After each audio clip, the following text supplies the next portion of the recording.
is Tim here from Your Six Studios. Today in this video I'm going to show you how to fix your corrupted data on the PlayStation 4. So the easiest thing we can do is just go to the front of the PlayStation, or we can just go up to power right here. Go to power options and go to turn off.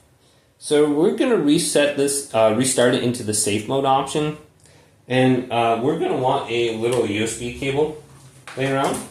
So we're going to be using one of those micro USB cables, the thing that we plug our PlayStation 4 with, and we're going to plug this into the front of the PlayStation 4. And this is really easy, I promise. We can just plug this in and wait for our controller, our PlayStation to completely turn off. And there's going to be no light on the front here. So we can just plug this in, okay. So we need this plugged in to operate the safe mode menu. And then just hold down the power button.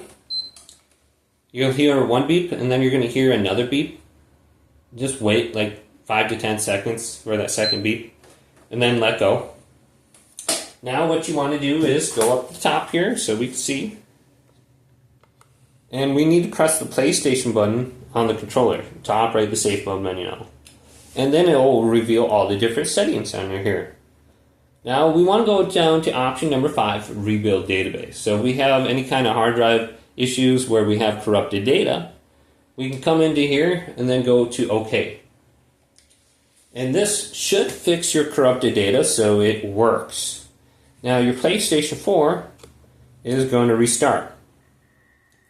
So you'll hear it boot up and restart, and then it's going to bring you to a screen that shows you how long it's going to take to complete this. Now it says it's going to take a few hours.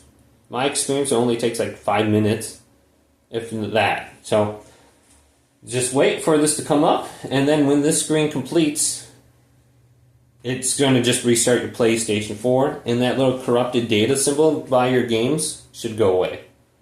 So I have a SSD on my PlayStation 4. If you want to fix hard drive issues, get an SSD. They're only like $50 on Amazon. Hopefully this video did indeed help you out. If it did, leave a big thumbs up, and subscribe to my channel down below for more tech videos coming up next on Your Six Studios.